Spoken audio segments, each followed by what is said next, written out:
Komið þið sælir kæra áhorfendur og verið velkomin í uppgjörsþátt úr 7. umferð opna Íslandsmótsins í skák á Blönduósi. Ingvar, þetta búið að vera spennandi dagur í dag.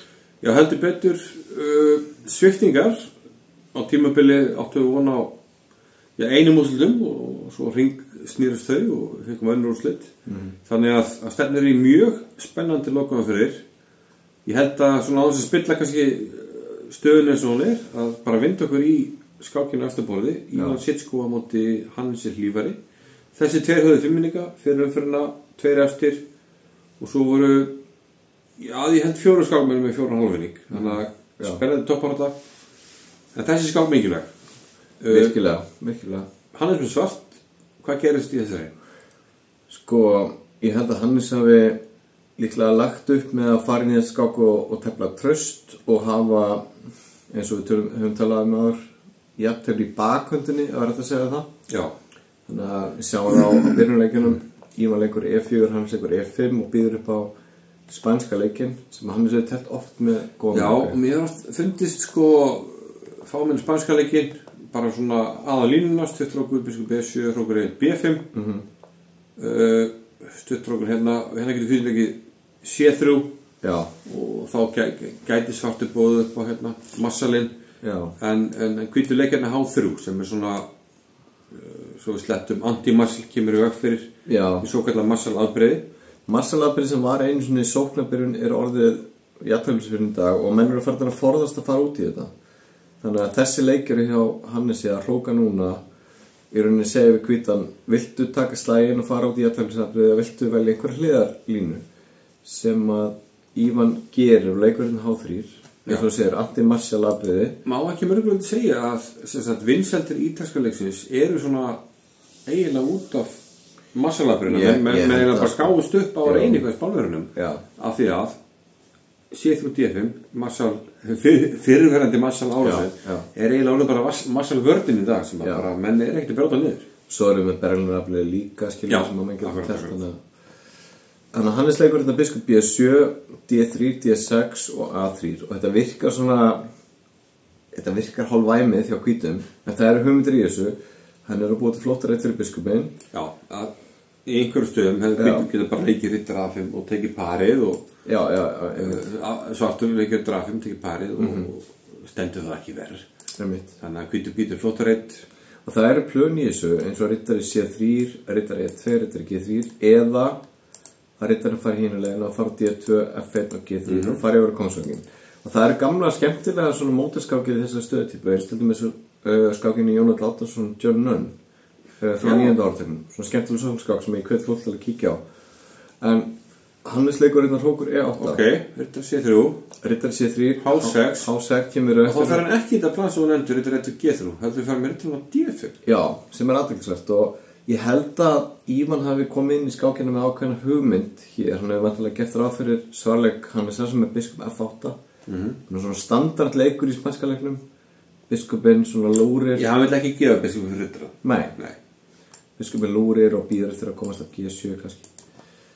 Þegar hérna leik Ívan hrókur E3 sem nýjungistöðinni, ný hugmynd og hérna stoppaði Hannes og tók sér smá tíma til þess að íhuga möguleikana. Það áhugaður hugmynd fannst mér hjá Ívan. Hugmyndin að sveifla hólum yfir. Já. Það rittarinn og kannski hinga. Já. Í einhver tilvíku hinga líklegast á H2. Setja hann í vasan, eins og við kallast þetta. Akkurat. Og hrókinu G3. Þannig að þetta var skemmtileg hugmynd og Hannes, hann þurfti að gefa sér smá tíma hérna og hann hugsaði nokkra mínútur drap á D5 sem svona standard hugmynd og leik hrók á B8 og hugmyndin þá að hörfa með rittarinn og bjóða uppskipt á biskupnum. Létta stöðunni og reyna að jafna taflið. Rittari H2 og rittari D4 biskupin hörvar, þetta mjög sterkur biskup. Það veit haldunum, F7 er veikt, þú vill ekki skipta upp á B7 þótt að hrókurinn sé klunnulegur á B7 þá matar hann það þannig að við eigum meira þessi árás F7, ég held að það sé hálfrætt hjá hann og leppa peðið og ívislega það. Þannig að hugmyndin af hvítum er bara að fara með hrókinn á G3 setja rittarinn á G4 drepa hérna H6 og þannig að það er svo það er svona eiginlega tilkynnti sókn með hrókur E3 og hann fekk hana, svo sjá bara næstu leiki. Eftir D5 þá hrókur G3 hótar taka hérna á H6 Hannes leik G6 og þá kom C3 hóta riddaranum sem verður að bakka og hann bakkar á E6 og þá kemur þetta riddari G4 og hann í H6 og hér er þetta farið að vera mjög óþægilegt fyrir Hannes 2 peði uppnámi og hann leikur þetta riddari finnur 4 loka línunni og hrókurinn valda peði, hann er að valda bæði. Já. Nú spyr ég bara svona í fljótubræði á ef riddari þetta bara E5 ætla Hannes að skjóta inn í einhverjum riddari þetta bara H3 eitthvað slíkt. Ef til vill var með einhverja slíka hugmynd taka hérna með millileik og dreipa sig að riddarinn á eftir en vandinn er hins vegar að riddarinn á finnur 4 hann stendur á brauðfótum og Ívan leikur hérna D4 sem að svona setur allt í uppnáma miðborðinu. Þetta er staðið sem hann lítur það er eins og hvítur sé meira tilbúin í svona baráttuna ef að tafla opnast. Já, mér finnst það vantar alveg einhver tempo fyrir svartan, það vantar biskupinn og G7 áður hann getur fara að styðja við þetta miðborð, þannig að hann er sérna drepar á E4 og Ívan drepar á E5 og er það skyndilega farin að hóta ýmsu, hann hóta til þess að drepa bara beint á F7. Rífur valdið af riddarinn líka F4. Já. Setur á F7, er ekki bara og hann hóta líka að taka riddarinn og svo er það sem verra er hann hóta líka að taka eða G6 út af leppurinn á F7-fiðinu. Hann líklegast er leikur Hannes að þingaður hrókutur breyfum. Já, verður að drepa hérna F5 Heiði leppur hvítum á að drepa tilbaka út af leppurinni hvítum verður að drepa F4 Ívan planaði þetta og það riddarann og það versta er að hrókurinn á eiginlega góða reyti vegna þess að ef hann fer sem hann færi bara tilbaka hér hrókutur byggir 6 til dæmis. Já, þá sjá að peður leppað og hvíti getur drepið hérna G6 Hannes lék hrókur F5 þá er hrókur drepið G6 væntalega ekki eitt sérstaklega leikur vegna þess að hvítu menni standa kannski illa eftir kongur H7 þeir með nóni eftir kongur H7 en Ívan leikt á hann ekki F4 Já. Og nú hóttar hann drottnur bara F5 að því að peður leppur Já. Hann verður eiginlega hörm hrókin sem að gerði hrókur F6 Já. Þá kom biskup E5 og þetta er alveg hrikalega vandrarlega stað fyrir Hannes standa öll spjót á svartastöðinni. Já, hrókurinn verður að halda valdi á G6-beðinu út af drottnur G6 Já.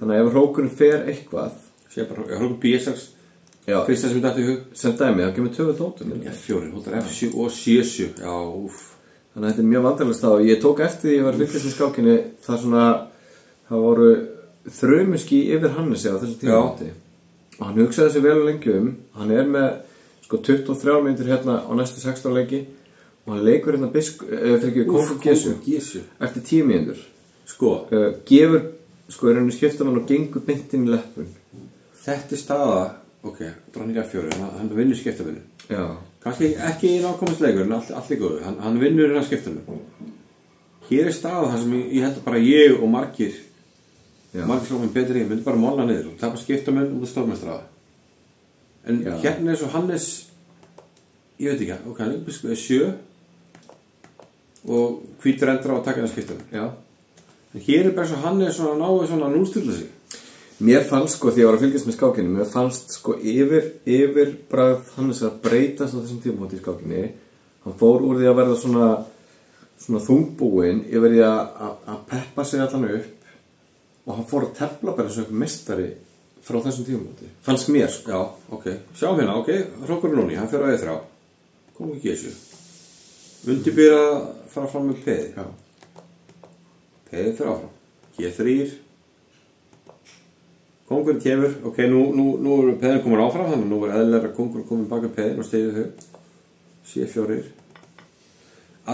hann er hreinu skipta með undir hann er ekki einu sem er peð fyrir þetta A5, svona eitthvað lítið leikur aðeins að stoppa mótspilir hrókur E3 svona smátt og smátt og já, að forhaldskaupin þú vilt ekki gefa hrókunum færa að komast inn í stöðuna ef þú skiptir upp einu hrók þá getur hinn kannski komið inn bara allt í einu og þá vantar hrók sem vantar til þess þennarreit og hrókurinn komin inn á þannig að heldur hrókurinn vinna á mjög mikilvægt verði skiptamennendur að halda inn hrókurinn á borðinu en þetta er alveg það sem er alveg magnað vegna þess að skyndilega bara staðan nálgast að vera í jafnvægi hvítuleikurinn að allt í einu er þessi Peðar Kongsang svona farin að læðast niður borðið og svo leikur hann A4 millileikur, skemmtilegur þú veist, stoppa töpið með einu peð þetta er svona þessi þemi sem maður er búin að læra og biskup D7, hvítur ekkert að fara að komast í gegn á drottningvagnum og eins og þú segir, allt í einu svartu farin að kýtla hvítan á kongsvagnum og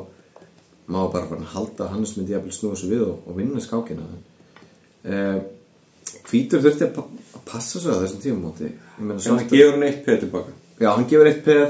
Ok, það eru veikleikar í stöðunni. Ef það tekur þetta peð biskup F5 og jafntefli. Já. Vinnur skiptum tilbaka. Hvítur að bjóða uppskipti hérna biskupum og ég meina á þessum tímamóti Hvítur jafnvel bara lentur í... Hann smá nauður, sko. Já, bara mjög slæmur stöð. Ef við náum að skáka til þessu biskupina, þá bara kemur hérna peði og vera drottningu. Já, og það alltaf líka verið því að ef Hannes hefði telt mjög nákvæmt því að það hafði nátt vinningsmöguleika. En úr því sem komið var, Hannes var með... Og kannski ánæður eftir þessum undan var. Hann kom G5, tölum við ekki alveg ánæg með þetta og kannski tapar svona smá að þessu frumkvæði sem hann hafði byggt upp hér. Hrókur C4, hann valda peðið. Og hérna byrjar að þráleika það ekki. Hrókur C3, biskup F4, hrókur E3, biskup F4, hrókur E3. Já. Og hérna leikur Hannes biskup F5 og þau þráleika. Hins vegar var hér jafnvel möguleiki fyrir hann að setja óþægilega pressu á Hvítan með því að leika E3 var ekki. Það er ótrúlega leikur sko. E3 er þessum tölvundarslingu. Já, og það er byrjuð, maður hugsa bara, ok, ég er bara dreipið á peð eftir að byrja E3. Já, einmitt. Þá kemur biskup F5, setur á hrókin. Þetta er alveg galið sko. Hrókurinn þarf að segjum bara taka hann fyrir, já. Og þá svartu tilbúin að koma allir inn með kóngin og búa til ýmsar hótanir og Hvítur má bara virkilega... Þetta er eiginlega magna. Segjum bara hrókurinn róni, hrókur C4 virkar öllur, kóngur G3.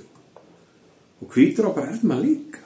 Já, ég minna það er hótun til þess að leika kóngur F2 og biskupin á einhver reyti. Já, einhver leikar er svo B5, við skoðum eitthvað og bara leikum eitthvað og sjá hvað er að gera. Kóngur F2 og biskupin á einhver reyti. Þetta er alveg galinn stað. Og nú kemur biskupin og þetta er bara má. Þannig að í rauninni hefði Hannes alveg getað reynt að vinna stöðuna en hann kannski, eins og tölum sálrænt, ánægði með jafntefli úr því sem komið var. Er ekki rétt að við heyrum kannski hvað Hannes að segja eftir skákina? Já, Hannes skákðinni í 7. fyrir nýlokið, hver er svona fyrstu viðbröð? Já, ég var hættur að slett með jafntefli sko. Ég var með skiptan undir og tapa. Svo átti ég smá kannski möguleika, ég var komið sensan í lokin en ég þorði ekki að tefla áfram sko. Á þetta samt sko. Líklega þetta er bara jafntefli í lokin sko. Hann var passi. Þú virtist lenda undir mikill pressu eftir byrjunina og eftir að tapa skiptamörunum þá leit út eins og væri bara hálfpartina yfirspila andstæðingin. Já, þetta var ekkert svo einfalt eftir að skipta på drottningu. Þetta tapaði en þetta er samt ekkert svo einfalt sko því að ég náði öllu fram sem ég fekk. Takk fyrir þetta Hannes og gangið vel. Takk. Já, Hannes slapp með skarkinn, eins og hann sagði, en kannski áttaði sig á því að hann var komin bara byllandi færi. Við skoðum kannski línulókin sem var svolítið svona góð fyrir svartan en þetta var ekki unnið á svartan, við skulum ekki gefa rangamind. Það var komin ákveðna hættur á Hvítan en ótrúlega sagt þá var svartur að pressa skiptanum undir sem hann gerir sig ekki oft. Mjög sérstætt. Já. En vindum okkur kannski þá í skákinu öðru borði, Guðmundur og Vignir og staðan eftir jafntefli á fyrsta borði er einfaldlega þannig að svo sem vinnur þessu skák, hann jafnar Hannes og Ívar að vinningum og hérna stoppu bara þriðja leik biskup G5. Ef að segja kannski söguna bak við þennan leik. Já. Sko, sagðan þess að þú svo að fyrir þessu skák þá kíkir Guðmundur Kjartansson á kennslefni Vignis Vatnars og Vigni Vatnar.is. Já.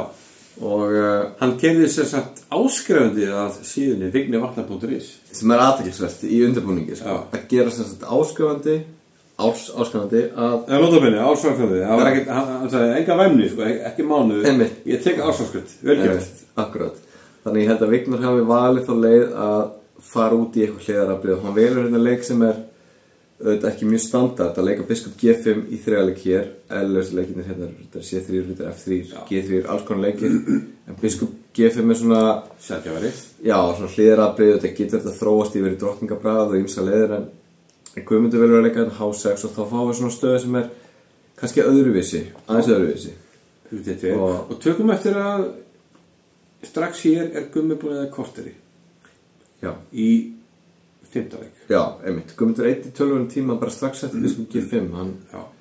Það er nú reglulega hugmyndin á Vigni að fá Guðmund aðeins út fyrir svona þægendarramann og... Má segja að Herbrað hefði bara eiginlega heppnast að því eftir B6 sem Guðmundur tók afsækið korteri þá var búin að eða hálftíma á klukkunni. Já, við sjáum að Vignir er ennþá í uppastímanum Guðmundur búin að eða hálftíma. Þannig að hér er Vignir strax búin að fá smá frumkvæði í formi tímans. Já, leggur svona grunninn að tímafórsuti. Já, hvernig Gunnar 5. Já, G3. Og við fáum svona standard nims og stöðu, það þetta að segja það. Þú veist, þetta svona stöðu típa sem getur komið upp úr. Getur komið upp þegar ýmsa leikjaraðir. Já, og þetta er rauninni ekkert endilega betra hvítan en tímafórskuti skiptir máli og pressan aðeins á Guðmunda því að hann svona skrifa eftir út af tímalokkunni. Já, við erum á 5. En henni klárlega bara í lagi með báðastöður. Þessi stað er jafnvægi. Já. Og þegar við sáum byrjunna þá voru eiginlega vissir að þetta er svona löng strempin skák. Já, klálega. Það er ekki að fara að sverða til stáls neitt mjög fljótlega. Þannig að það var ljóst að þetta eru svona barátta og ekki alveg ljóst svona hvað myndi skilja milli, satt að segja. Ekki með F5, þetta er ennþá jafnvægi tölvuna segja 0,0. Já. Jafnt á liði og Vignir heldur ennþá smá tímafórseti, ekkert eitthvað alvarlega en svona það skiptir máli. Samt þetta skiptir máli, ég tók eftir í svona í kringu 30. leik, nú er hann nálgast 30. leikinn. Sem sagt, hér er 30. leikur, það var uppskrift drottningum. Guðmundur var núna eftir 4 mínútur, eða tæpa 5 mínútur. Og hér var sko, þú veist, Guðmundur farin að, sko, atferðlið var einhvern veginn þannig að hann farin að hlaupa að ná sér í vatn, skilur. Já, það var svona aðeins farin að meðvitaður tíman, já. Mér meðvitaður og svona stressaður, og Vigni var rólegri, hann er með 11 mínútur, þú veist, það er 9 leikir í tímamörkin. Þetta hefur áhrif, og þetta er alveg eina sem skilur á milli alla skákina. Þannig að ég held að þessi Biskup G5 leikur hafi verið lykillinn árið þessar skák þó hann hafi ekki skilað frumkvæði í skákinn sjálfur sko. Það er ótrúlega eitthvað oft skilur lítið að milli svona með þekka hvað hann alveg ótrúlega vel. Það þarf það ekki meira þetta bara eitthvað svona herði ég er með óvænta hugmynd og bara byrjum við hver er hugmyndin og eða alltaf vel tíma og það er kannski ekki sett þessu hugmyndin var bara að koma þér óvart og þú fjast í það. Ok, Ritta þarf að fara eitthvað Biskup F1 staðan er ennþá jafnvægi, pressan er samt aðeins á svörtum og hér er þetta eiginlega þannig að Guðmundur þarf að hitta á nákvæma leiki til þess að halda jafnvægistöðunni og hann í framhaldinu sem sagt hér velur hann rangalega að fara að færast með kónginn út á borðið og ég þurfu að stoppa kónginn að koma inn. Já, kóngurinn er ekki farin eitt, hann þarf að fara tilbaka og skyndilega eftir kóngur 1-2 þá er svarti biskupinn bara skyndilega inn í lokaður. Já, þetta var líklega svona augnablik, hann tapar það bara 2 leikjum, nærleika B3 og kongur 1-2 og allir kemur að daginn þessi biskup á enga reyti og það sem gerir sérna er að Guðmundur ykkur F4 það er einhvern veginn að því hvítur hótið að reyta F4 til að vinna biskupin þannig að þurfti reyt og vinnur peð og þetta er líklega bara nóg til að vinna skákina. Já, ég meina eftirleikurinn er bara auðveldur fyrir hvítan hann setur bara peðin svona svarta reyti og smá tiltekt en svona bara matter of tekník svona maður sletta þess. Mani var rittarnum í að valda reyti með peðinu þetta er svona bara teknilega leipulega gert og þó tölvan segja þetta ekki fullkomlega telt þá var þetta samt vel telt hjá Vigni og ég sá bara hérna vinnur hann annar peð sko. Já, ég sá bara einhvern veginn holningin á Vigni í þessar stöðu og bara þannig að hann var alltaf að fara að vinna þessu skák gott sjálfströst og hann vinnur hann að peða sér sett og hefur einhvern veginn ótrúlega góða stjórn á stöðunni með rittarunum á peðinu þannig að eftirleikurinn auðveldur Vigni vinnur þriðja peð og ítið síðan B-peð. Tvö samstæð og biskupinn er svona út á kanti get ekki mikið Þannig að frábær sigur fyrir Vigni sem er komin í toppbaráttunum núna, komin í efsta sætið og já, aftur komin upp og jafna Hannes og Ívan. Já. Og nú er bara spurning á þriðja borði, það mættust Alexander Dómaldsson Gunnarsson með Svörtur endar og Bárður Örn Birkisson. Tækist öðrum þeirra að vinna, þá jafna þeir þessa 3. Já. Og lengi framan af fá hérna skandinavíska vörn, tekið, þetta sér 3. Það stemdi nú í að Bárður væri að vinna hérna ansi magnaðan sigur. Þetta sé 6, á 3. Já, þetta var sérstök skákamörguleiti. Alexander kemur á óvart með byrjunarvæli sinu. Já, hann tefði nokkur hratt hérna. Langkrókar, biskupinn 3. Drottning kemur á B4. Leinireiturinn eins og Helgi Olsson kallaði eða maður rétt í Skandinávunum. Akkurat. Ég man ekki alveg ástæðana, ég man bara nafni. Biskup B3. Og hérna tekur Sassa þetta POD4 svona ákveðin strategist já, svona strategist skambúl að taka þetta PEð hann tekur F7 skákar á D2 og tekur þetta peð á C2 og þetta, eins og tölvan segir 2 spurningmerki. Þetta er ótrúlegt. Já. Að þetta skulle vera svona alvarlegur afleikur í stöðun. Það verðist ekki vera, því að það drongin ekki að falla, hún getur alltaf farið aftur hér, fullt að reytum, tekið peð, hún kemst tilbaka hérna eftir atvikum, ef biskupinn fer kemst í hér, drongin fer kemst í hér. Það er það sem gerir, skák og E6. Já. Og allt í hennu, spáum í þessu. Hérna leik Sasha riddari D7. Já. Akkur leik hann ekki bara kongur B8. Það virkar eitthvað svo eðlilegt. Það verðist ekki að vera nefn press á svörtum. Nei. En við segjum að hvíti leiki núna leik sem hótar drottningunni. Biskupi finnir 5. Já. Hvert á drottningin að fara? Já. Ok, farin á D2, hvað gerist þá? Hrókur D1, hótar drottningunni, hrókarni valdus fyrir aftan.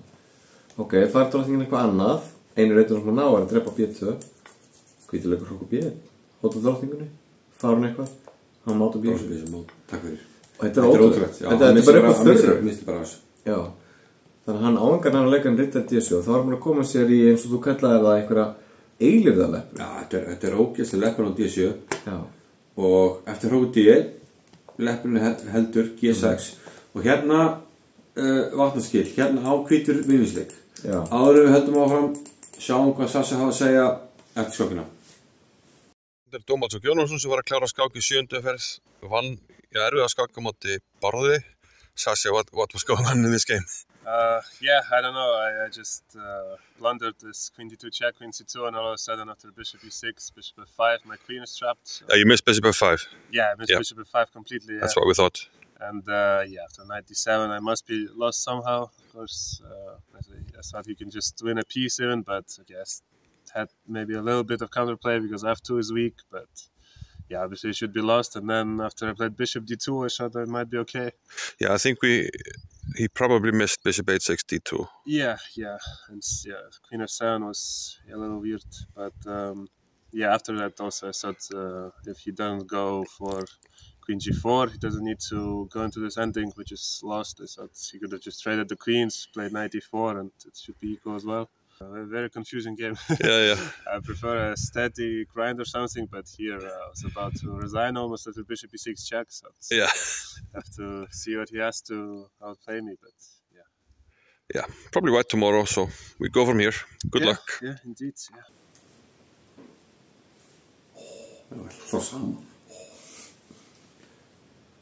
Já, hann var ýmsar vangaveltur stöðuna, heppniskák og annað. Já. Hann þar heppniskák og hérna missir Bárður á vinningsleik eins og framkom. Hann gat bara leikið hérna dronningur á 4. Já. Hamra bara á þessari leppun og Svartur hefur ekki tíma í að afvegaleiða dronninguna frá þessari leppuna því að við bara tökum með skák. Færi dronninguna, verið mann yfir. Þannig að ég veit ekki hvort að Bárður hafi séð þetta eða talið hreinlega að dronning F7 væri bara betri leikur. Dronning F7 hótar hróktur upp í D7 Vissulega. og máti í næsta leik. Þannig að hann hugsaði að dronning F7 ég hóta að drepa hérna, hrókur dreipur og svo bara mát. Ef biskupið fer eitthvað, ég tek á S7, svo tek ég á D7. Já. Þetta er það sem gerist nema að Sasha leikur biskup H6, dronning dreipur S7 og við getum ekki valda þetta. En það er pottið að hann mista þessu, biskup D2. Já. Hann rýfur Þetta er mjög óvinnulegt línurof og dauðans. Einmitt. Og það sem er skrítið er að eftir þetta línurof þá er einhvern veginn leppunin, hún skiptir minna máli og allt í einu er staða hvíta kóngsins. Núna allt í einu, þetta skiptir engum mál á það. En núna allt í einu byrju, hvíti kóngurinn er ekkert góður hérna. Já, einmitt. Það er opin F-lína og svörtumenn vant til lífsins. Þetta var ótrúlega svona skipting hérna og eftir G3 bara til að tryggja stöðu kóngsins og kemur drottning D3 skák og hrókur E8 og allt í einu bara jöfn færi og allt getur gerst. Hérna er skákin bara fænur jöfn, ég vil segja að skákin sé að snúast að þegar hvítur þarf að gýra sig á því að vera með kólunum tafl, hugsa bara herði ég er að vinna, ég er að fara kannski ykkur úrslitaskák, ég gæti úr í síðanbestari í það að bara herði ég þarf bara að herða mig og ég er kannski að tapa. Og þetta er ógeðslega vond tilfinning. Við dronning F5 og hérna kemur bara slakur leikur hjá Bárði, hann leikur hérna dronning G4. Já, hérna snýst þetta, hann þvingar hagstað uppskipti. Hann þvingar að Svartan í að fara í kaupin. Já, og endatefli er alltaf betra fyrir Svartan, hann með virkar hrók og hvítur peðin skritin, hvíti kóngurinn illa staðstöðu, hrókurinn á háinum. Tekur tíma að virkja þessa menn hérna og hann tók ekki G4, við viljum ekki virkja hvítarangin. Þannig að hvítaranda var að taka en svartur undan hann komið peði yfir, hvítaranda virkja hrókin en svartur bara undan, A-peðið fljótt að hlaupa upp borðið og C-peðið svona íður döðið síns sem það fær hérna. Það mitt af því að vorum að tala um svona hollingin á mönnum og svipurinn og hérna yfirbræðið á mönnum í stöðum. Ég sá svipinn á Alexander þegar hann lék hérna B6 og hann var eins og lítið barn að bíða jólann sko. Já, ok, það var svona eitthvað glótt yfir honum, þú veist. Þetta A-peð verður ekki stöðað einhvern veginn og allavega þarf Bárður að fara í mjög passíva vörn. Vitum að það ekki gott. Ég kom á borðinu hérna sko og ég hugsa að þú veist, ef þú leikur hvort sem leikur H3 þú vilt allavega kannski drepa G6 þú veist af hverju H6 ég skildi ekki alveg, að því að svartur fara alltaf 2 samstað frípeg hvort það en það skiptir þetta ekki máli, þetta er töpustaða svona þyrmurputaregla 2 samstað frípeg þau verður ekki stöðuð þannig að já, Alexander með sér í virkilega mikilvæg sigur með svörtu, þar hvítu næstu og nú eru þeir 4 eftir, það er bara Hannes Ívan, Vignir og Alexander Domačuk. Það var allir 5 og 7 og allt getur gerst. Allt getur gerst, og það er eftir að spá í þetta. Og svona áður sem við skiljum umfyrirna þá ætlum að klára hérna með skemmtilegri taktíki á Ivan Sokolov. Síðasti leikurinn hjá Gergunu Petšovu, búlgarsku landsliðsskólinu var hrókutubur A5. Já, stuttasagan er alveg svo að Ivan fekk minnir ekki neitt nothing whatsoever ég fekk bara mörg skilabóð á Facebook bara því Ívan fekk ekki neitt sko, það er ekkert að frétta á Ívan en hann sagði eftir skákina að andstæðingar hans var að útvega honum taktíska möguleika af sjálfur sér eftir að ég sagði, Ívan, þú ert bara að sjá um alla taktíkina í möguleika nei, andstæðingar eru að sjá um þetta þannig að hann er að gefa skina svona taktísku svona þessi taktík sem hann er að finna, hann er að fá þetta upp í hendunar af því að aðstækjum er ekki að finna bestu leikina og við sjáum það hér. Já, hvítur með sterkt C-peð sem er kyrrulega skorðað og það er bara peð sem er að stoppa það. Möguleika hvítsfélag því að nýta þetta peð og hér nýtti Ívan tækifærið og drap hérna á D6 og eftir setja upp í D6 og C7 þá hóttar hann að ekki upp drottningu. Það er einsleikur. Hann verður að stoppa. Þá kemur rittarinn bara A6 og hrókun þarf að halda sér á línunni og þá fer maður að velta fyrir sér hvernig kemur hvítu peðinu og þetta er ágætis aðeins fyrir fólk til þess að kóngurinn er að koma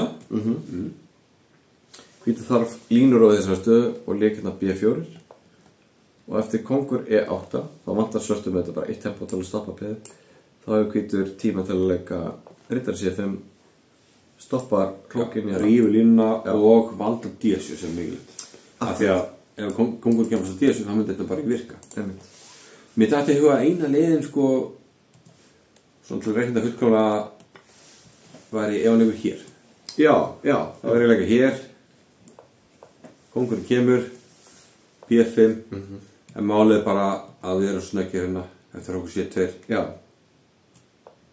B6, kóngurinn kemur við erum bara seinir við fáum dróningu 2 peð á 7, það er alltaf banvænt þessi peð, við stoppum ekki hróta på C7 B8 dróning það er skemmtilegt gegnbort hjá Ívan en ef ekki bara vinda okkur í stöðuna hún er eiginlega mögnuð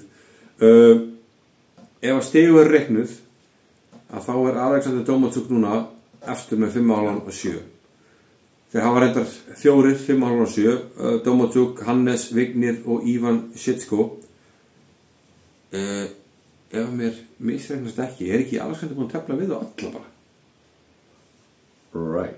þannig að Alexander er með alls ykkur óttstíð hann er bara að tefla lámar 2 af þeim 3 eða ekki alla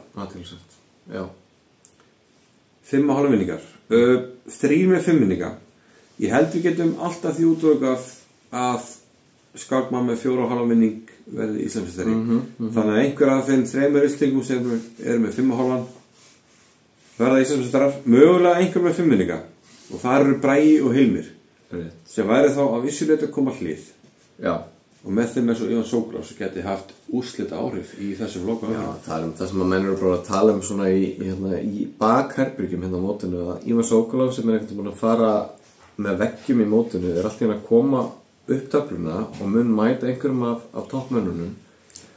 Já, hann reyndar sagði það, hann tilkynnti það. Já. Að hann gerði jafntefli og var algjörlega í mólum og sagði, herru, ég hvíli núna morgunumferðinni, ég þarf að ná 8. Ég ætla svo að koma og vinna síðustu 4. Já. Hann hálfnað með það verkefni, hann búin að vinna 2 af 4. Já. Mun það verkefni takast, ég veit það ekki. 8. umferðin, þar fáum við Vigni Vatnar og Ívan Sitsko. Góði vinnir, hér getur ýmislegt gerst og eiginlega mikilvægt að sjá hverju Vigni. Ég ekkert viss hann megi vera allt á línur hérna. Nei, hann þarf að setja vinskapin til hliðar. Já. Hannes Lívar, Ívan Sokolov, hér er líka vinskapur og það er eiginlega sama. Mjög aðtryggsett. Ívan Sokolov þarf að vinna þessi skák til að eiga möguleika að vinna mótið. Hannes með hvítt er halvum undan. Þetta er bara mjög spennandi viður. Og svo er bara þriðaborð og ég er bara ekki síður spenntur. Það er Alexander Dómald Skórason og Hilmir Freyr Heimisson. Hér er svona ákveðin undrandi. Þetta eru góði vinur alltaf. Já. En það er undirliggjandi að landslið Íslands á næsta EM. Já. Það er, ég veit ekki. Það er svona uppur oftinu hver fær sæti í því liði og algjörlega. Og hér getur bara hreinlega landslýsætti verið í þessari skák. Nákvæmlega, þessi skák getur úrslitum og ég held að formaður landslýsnefndar sé að sveitna núna yfir þessari skák. Já. Þú veist, það getur hvað sem er gerst. Svo fáum við að 4. borði Gamli skólinn, Bragi Þorfinnsson, Sigurbjörn Björnsson, annað þeirra fær, vantanlega ágæti séns í loka umferð á að eiga gott mót. En já, ljóst 8. umferð verður æsispennandi og ekki síður loka umferðin, þannig að við býðum bara spenntir. Já, heldur betur. Og sjáumst, að degi liðnum með samantekt 8. umferðar. Takk fyrir okkur. Takk fyrir kvöld.